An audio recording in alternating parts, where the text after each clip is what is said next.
अच्छा सुनो, सब्सक्राइब करते वक्त ना घंटी बजा देना ताकि जब मैं ऑनलाइन आऊँ तो तुम्हारे फोन की भी नमस्कार दोस्तों। आज हम इस वीडियो में 26 नवंबर 2024 आज सुबह से लेकर रात तक की बड़ी अपडेट को आपके सामने रखेंगे और कुछ अपडेट 27 नवंबर की भी इस वीडियो में देखी जाएगी। ठीक है कि कल न्यूज़पेपर में क्या पब्लिश होगा और क्या न्यूज आ सकती है, इसलिए हम कुछ एडवांस जानकारी भी हम आपको हर दिन वीडियो में देते हैं। ठीक है, डीएलएड डेट एक्सटेंड होगी कि नहीं? जी हाँ, बहुत से बच्चे रजिस्ट्रेशन नहीं करा पाए और वो बच्चे डायरेक्ट एडमिशन के लिए परेशान हैं। ठीक है, डायरेक्ट एडमिशन लगभग 2 गुना रेट में होता है, तो हो रहा है ना कि एक बार फिर से पोर्टल ओपन कर दिया जाए ताकि जो बच्चे छूट गए हैं उनको कम से कम आवेदन का मौका मिल जाए।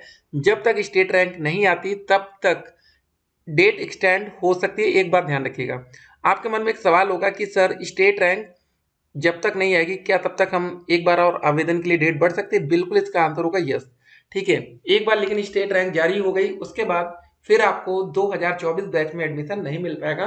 आप नेक्स्ट बैच 2025 में जा सकेंगे लेकिन 2024 में नहीं।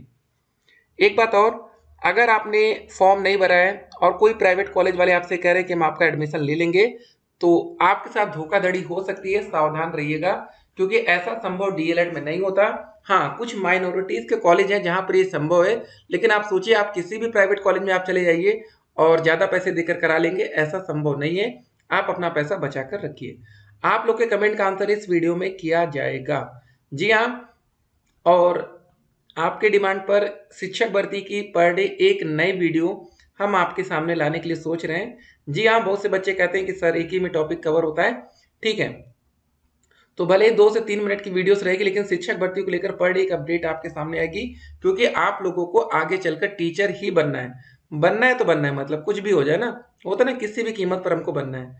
ठीक है, तो उसके लिए चाहे हमें 10 घंटे पढ़ने पड़े, चाहे 5 घंटे पढ़ने पड़े, चाहे 15 घंटे पढ़ने पड़े। ठीक है, टाइम मैटर नहीं करेगा, लेकिन बनना तो टीचर ही है।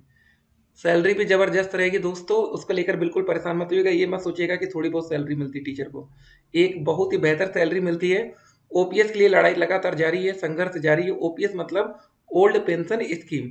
जी हाँ, आपको पता होगा कि भैया पेंशन नहीं मिल रही है, तो कुछ एक्स्ट्रा जानकारी हम आपके सामने लाते रहते हैं ताकि एडमिशन के अलावा कुछ और बातें आपको पता हो, ताकि डीएलएड करते ही आपकी नौकरी लग सके। 1 to 5 और 6 to 8 तक आप एलिजिबल हैं, या आप मोटा मोटा कर सकते हैं 1 to 8 के लिए आप एलिजिबल हैं। एक और बात देखिए यहाँ पर, टीआरई 3 में चयनित कक्षा 1 से 8 के शिक्षकों की पोस्टिंग के बाद आरटीई 2009 के निर्धारित लक्ष्य के अनुरूप छात्र और शिक्षक अनुपात पूरा हो जाएगा। मतलब टीआरई 4 में कक्षा 1 से 8 की रिक्तियां न या न के बराबर होंगी। मतलब दोस्तों जो 2 की वैकेंसी है उसमें शिक्षक भर्ती के पद काफी कम थे 1 to 8 में, अब 4 में भी ये सेम टू सेम रिपीट होता हुआ दिखेगा आपको। ठीक है, फर्स्ट में बड़ी वैकेंसी थी, थर्ड में बड़ी वैकेंसी थी, तो एक पैटर्न चलता है। तो अब आपको एक पैटर्न समझ में आने लगा होगा।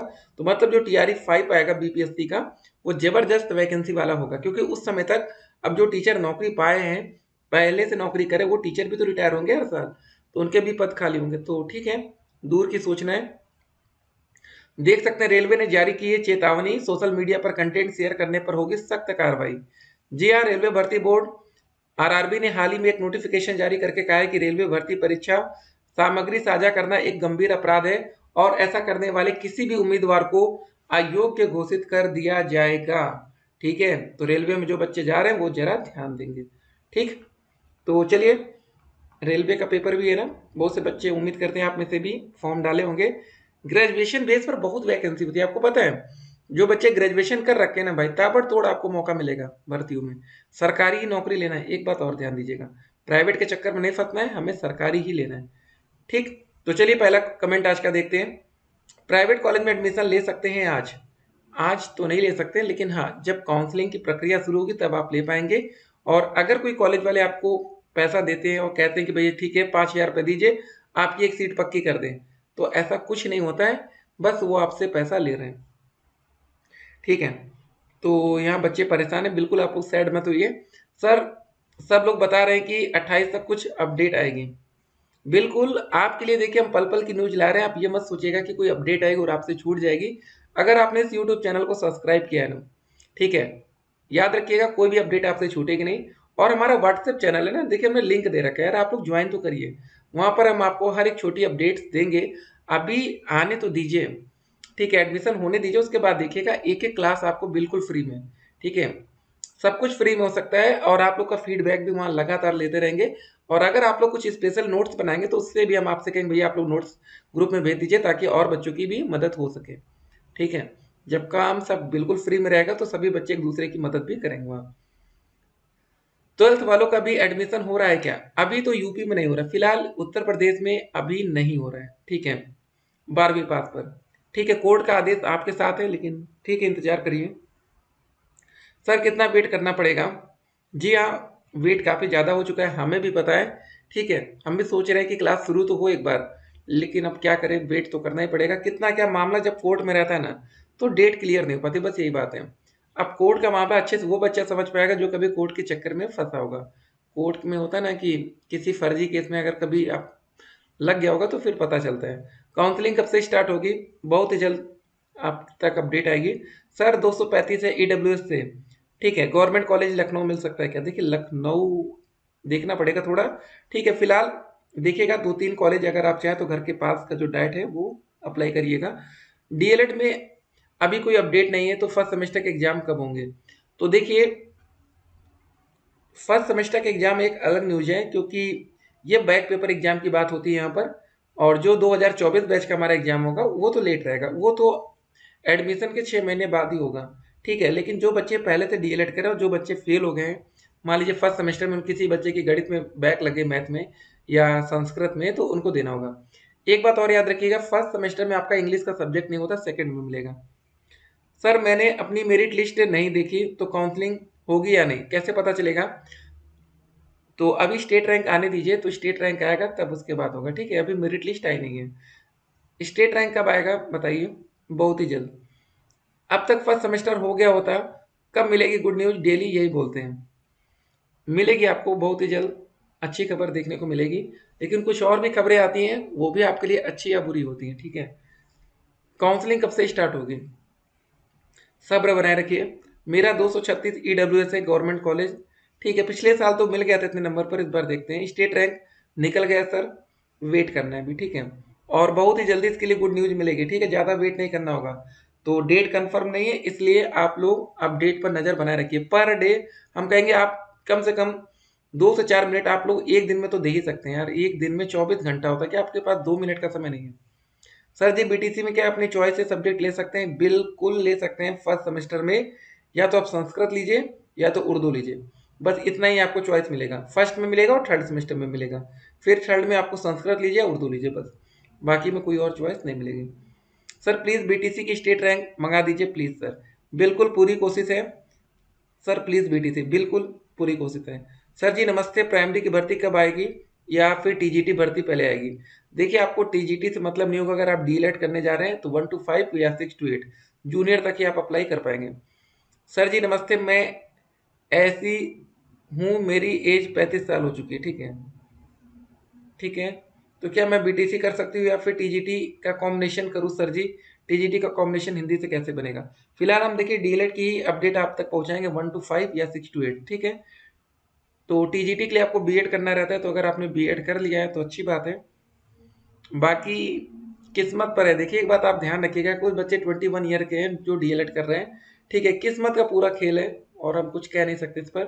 प्लीज़ आप बीटीसी का स्टेट रैंक बिल्कुल पूरी कोशिश है। मेरा 235 है ओबीसी। जी हाँ, आपको आराम से मिलना चाहिए।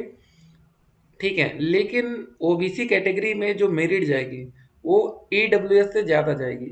जहाँ तक अभी पुलिस भर्ती का रिजल्ट आया है, बिहार शिक्षक भर्ती का रिजल्ट है, ऐसा ही कुछ दिखा है। सर मैंने अपनी मेरिट लिस्ट नहीं देखी, तो काउंसलिंग होगी या नहीं? बिना मेरिट के नहीं होगी, लेकिन अभी आपको जब आएगी तब देखने को मिलेगा। डीएलएड में बिना एडमिशन के स्कॉलरशिप का फॉर्म भर सकते हैं क्या? अरे पहले एडमिशन होगा तभी तो स्कॉलरशिप भरेंगे ना। सर मैंने अपनी मेरिट लिस्ट नहीं देखी है, वेट करिए। डीएलएड में एडमिशन के बाद हम लोग पढ़ने के टाइम मिलेगा ना। ठीक है, इधर लेट हो रहा है एडमिशन में, उधर टाइम पर पेपर हो जाएगा। ऐसा नहीं होगा, पेपर भी एडमिशन के 6 मंथ बाद होगा। जैसे पहले 12 दिसंबर से आपकी क्लासेस होनी थी, वो डिले हो गई है, तो उसको लेकर बिल्कुल परेशान नहीं होना है। बीटीसी करना बेकार है, कोई वैकेंसी नहीं आने वाली यूपी में, जब आने वाले टाइम में प्राइमरी स्कूल ही बंद किए जा रहे हैं। देखिए इसको लेकर कुछ क्लियर नहीं कहा जा सकता है। ठीक है, इसको ध्यान रखिएगा। वैकेंसी कभी भी आ सकती है, बिहार में भी जब 79943 पदों पर आई थी, किसी को उम्मीद नहीं थी। यूपी में 69,000 भर्ती आई थी। उस समय तक काफ़ी बच्चे डीएलएड नहीं कर रहे थे, लेकिन वैकेंसी आई, फिर बच्चों में लालच जगा कि चलो भैया आ गई। तो आप लोग हमेशा पहले से तैयार रहना है, ठीक है। कोई भरोसा नहीं वैकेंसी का, बस इतना ध्यान रखना है। कोई गारंटी नहीं ले सकता कि वैकेंसी आएगी या नहीं। सर मैं बिहार से हूँ, मैं एंट्रेंस एग्जाम नहीं दिया और ना ही रजिस्ट्रेशन फॉर्म डाला था। क्या मेरा यूपी में प्राइवेट कॉलेज में एडमिशन? देखिए, अगर आपने फॉर्म भरा होगा, रजिस्ट्रेशन किया होगा, तो ही एडमिशन हो पाएगा, ठीक है। एक बात और, अगर आपने कोई फॉर्म नहीं डाला है और एडमिशन चाहिए तो आपको माइनॉरिटीज कॉलेज से भी एडमिशन मिल सकता है, लेकिन वहाँ पर विपिन जी आपको ज़्यादा पैसा देना होगा। सर मेरे ट्रांसफर सर्टिफिकेट में डीओबी, ठीक है, टीसी में, और मार्कशीट में इतना है, 18/8 और 12/8। तो क्या जॉब लगने पर दिक्कत होगी? देखिए, जो भी गलती है ना उसको सही करवा लें तो बेहतर है। सर मैं मेरिट में 224 है, क्या मुझे गवर्नमेंट कॉलेज, एससी कैटेगरी ना, तो चांस है। अगर और कोई कैटेगरी होती तो चांस ही नहीं होता। सर मेरिट लिस्ट आ गई? अभी नहीं। सर हम बिहार से हैं, मैं एंट्रेंस एग्जाम नहीं दिया और मेरा रजिस्ट्रेशन हो गया, क्या मेरा एडमिशन हो जाएगा? एंट्रेंस एग्जाम यूपी में होता ही नहीं है, ठीक है। फिलहाल स्टेट रैंक आएगी, वेट करना है आपको। सर विदाउट स्टेट रैंक आए प्राइवेट में एडमिशन मिल जाता है क्या? नो, ठीक है। कुछ लोग आपसे पैसा ले सकते हैं कॉलेज वाले, लेकिन ठीक है, इसीलिए कहते हैं ना। एक बात और आपको बता दें, अभी जो बच्चे हमारे वीडियोस देखते होंगे ना एडमिशन रिलेटेड, आज वो बच्चे इतने जानकार होंगे ना, वो तो ऐसे बोलते होंगे, कहते होंगे ना ये सारी चीज़ें देख के, अरे ये तो स्टेट रैंक है हमारी, ये काउंसलिंग का रिजल्ट आएगा, ये कॉलेज मिलने पर ऐसा आएगा, नहीं मिलने पर सॉरी लिख कर आ जाएगा। उसके बाद ये सारी चीज़ें, मतलब आप लोग इतने जानकार हैं। यकीन मानिए, जब आप लोग हमारे साथ पढ़ाई करेंगे ना डीएलएड के आगे चलकर, तो आपको जब क्वेश्चन पेपर डीएलएड का देखने को मिलेगा, आप कहेंगे अरे यार ये सारे क्वेश्चन पड़े हुए हैं। मतलब होता ना कि कितना जल्दी आप पेपर देकर आए। तो इतनी बार उसको आप देख लीजिए कि एकदम सब तैयार रहे, ठीक है। आवेदन की डेट एक बार बढ़ जाएगा कि नहीं? जी हाँ, देखिए, जब तक स्टेट रैंक नहीं आती तब तक आप उम्मीद लगा कर रख सकते हैं। जब रैंक ही नहीं आएगी तो बिना एडमिशन किस तरह स्कॉलरशिप का फॉर्म फिल कराएं, ठीक है। इसीलिए तो हो रहा है कि चलो उधर डेट बढ़ी थी स्कॉलरशिप वाली, तो रैंक आ जाए, ओ मतलब एडमिशन हो जाए तो बेहतर है। सर डायरेक्ट एडमिशन बिना स्टेट रैंक के करवा सकते हैं? बिल्कुल भी नहीं, ठीक है। कुछ कॉलेज वाले ले रहे होंगे, पैसा आप दे सकते हैं अगर आपके जान पहचान का कॉलेज है। यूपी में डीएलएड कोर्स को ही बंद कर दिया जाए, वही स्टूडेंट फॉर्म भरे जिनका पैसा रिफंड किया जाए, ये सारी बातें, ठीक है। तो ऐसा नहीं, कोर्स तो फिलहाल बंद नहीं हो रहा है। सर अगर काउंसलिंग इस मंथ में नहीं हुई तो अगले मंथ में विंटर वेकेशन हो जाएगा? ऐसा कुछ नहीं होगा, कोई विंटर वेकेशन आपको देखने को नहीं मिलेगा। सर आप मेरे क्वेश्चन का आंसर जो दिए समझ नहीं पाए। अगर डीएलएड 2 साल में सर्टिफिकेट नहीं मिला तो बीपीएससी दे सकता हूँ? अगर हाँ तो डॉक्यूमेंट वेरिफिकेशन बताइए प्लीज। देखिए एक बात समझ लीजिए, डीएलएड का कोर्स 2 साल का होता है, ठीक है। कभी कभी समय थोड़ा 2 साल के बदले 2.5 साल लग जाएगा, ठीक है। रिजल्ट आएगा, जब तक पूरा 4th सेमेस्टर का आपका रिजल्ट नहीं आता तब तक आप शिक्षक भर्ती के लिए एलिजिबल नहीं होंगे। एक बात ध्यान रखिएगा, जैसे मैं आपको बोला था कि ग्रेजुएशन में जिन बच्चों का फाइनल रिजल्ट नहीं है वो बच्चे डीएलएड में एडमिशन नहीं ले सकता था ना, फॉर्म नहीं फिल कर पाते ना। वैसे ही दोस्तों, शिक्षक भर्ती का जब फॉर्म आता है तो जब तक आपका डीएलएड का कोर्स कंप्लीट नहीं होगा, मतलब पहला सेमेस्टर, दूसरा, तीसरा, चौथा, 4th का पेपर दे देंगे और उसका रिजल्ट क्लियर नहीं होता, तब तक आप भर्ती में एलिजिबल नहीं होंगे। सर क्या मैं डीएलएड की तैयारी कर सकता हूँ? बिल्कुल करिए, अगर आपने फॉर्म फिल किया है। सर ईडब्ल्यूएस क्या होता है, वो कैसे बनाए? ठीक है, ओबीसी वाले भी बनवा, नहीं ये जनरल कैटेगरी के बच्चे हैं, ठीक है। पहले क्या होता था कि जनरल कैटेगरी में कोई आरक्षण नहीं होता था, तो भाई जनरल कैटेगरी के लिए सरकार ने आरक्षण का नियम लाया, ठीक है। 10% ईडब्ल्यूएस कोटा में आपको आरक्षण मिलता है। सर मैं डीएलएड में किस सेमेस्टर में टेट का फॉर्म भर सकते हैं? जब आपका एडमिशन होगा फर्स्ट सेमेस्टर से फॉर्म भर सकते हैं। Sir please answer my question. Sir मेरा 222.43 एससी से। जी आप एससी से इसीलिए उम्मीद है, नहीं तो बिल्कुल उम्मीद नहीं होती। सर प्लीज आंसर ये, ठीक है, हो गया आंसर आपका, ठीक है। ये मैं अब और वेट नहीं कर सकती हूँ, ठीक है। रही पीजी में एडमिशन लेने सर, और वेट करने का मतलब 2025। तो देख लीजिए आप, अगर आपका मन था कि टीचर ही बनना है हमें किसी भी कीमत पर, तो ध्यान दीजिएगा। बाकी अब क्या ही किया जाए, मामला कोर्ट में फंसा है ना, नहीं तो अब तक आगे का प्रोसेस हो गया होता। सिर्फ कोर्ट की वजह से लेट लतीफियाँ हो रही है। सर कब तक काउंसलिंग होगा? बहुत ही जल्द। सर मेरा 239 है जनरल था। जी हाँ, जनरल में है इसलिए आपका चांस बन रहा है। सर ईडब्ल्यू 247, आराम से आपको सरकारी कॉलेज मिलेगा, ठीक है। तो ये सारी बातें हो रही थी। तो जो वैकेंसी आती है ना, उसमें अनुपात समानुपात देखना पड़ता है कि एक टीचर पर इतने ही बच्चे होते हैं। कभी कभी होता है एक टीचर पर 30 बच्चे होते हैं, एक टीचर पर 35 बच्चे होते हैं। तो ऐसे करके वैकेंसी दी जाती है। मान लीजिए किसी सरकारी स्कूल में 60 बच्चे हैं, तो उस स्कूल में कितने टीचर होने चाहिए? वहां पर 2 टीचर होने चाहिए। तो ये कुछ कंडीशंस होती हैं, सारी बातें आप लोग नहीं जानेंगे तो कुछ मतलब नहीं है। स्टेट रैंक की डिटेल तो आप देख सकते हैं। एक बच्चे का इकोनो मतलब ईडब्ल्यूएस से देखिए कैंडिडेट की कैटेगरी, और उस बच्चों को यहाँ सरकारी कॉलेज मिल गया। एक बच्चा जनरल कैटेगरी का था, 232 नंबर, यहाँ पर देख सकते हैं 231 नंबर इसके हैं, बच्चे के भले पॉइंट में आ गए। तो इसके 231 कम है ना, इसके 232 है। इनको सरकारी कॉलेज नहीं मिला, 231 में मिल गया, क्योंकि इस बच्चे ने ईडब्ल्यूएस का सर्टिफिकेट बनवाया था और इस बच्चे ने नहीं बनवाया। दोनों बच्चे जनरल कैटेगरी के थे। ये यहाँ पर ध्यान देने वाली बात थी। ठीक है, फिलहाल डॉक्यूमेंट्स की सारी लिस्ट स्टेट रैंक के हिसाब से आपकी काउंसलिंग होगी, और उम्मीद करिएगा कि आपकी जो रैंक हो या तो वो 1 से लेकर 2,40,000 के अंदर आराम से आ जाए। मैक्सिमम आप कितनी रैंक हो, उससे ज़्यादा होगी तो फिर आप दिक्कत में आएंगे। ठीक है, बाकी एडमिशन होगा डायरेक्ट वाला, कुछ होगा प्रोसेस। तो यहाँ पर देखिए 1 2 3 4 राउंड की काउंसलिंग होगी। उसके बाद दोस्तों ये 2024 में कुछ आपको ऐसा देखने को मिलेगा। ये डॉक्यूमेंट की लिस्ट है, इतने तो होने चाहिए। अलॉटमेंट लेटर 10,000 पेमेंट पर मिलेगा। आवेदन पत्र का प्रिंट आउट रहेगा, हाई स्कूल इंटर ग्रेजुएशन का रिजल्ट और सर्टिफिकेट, निवास जाति। ठीक है, पहचान है तो आवेदन पत्र में ये सारी चीजें, आधार कार्ड हो गया, शपथ पत्र हो गया। चलिए दोस्तों, फिर मिलते हैं। स्टे कनेक्टेड, आपका दिन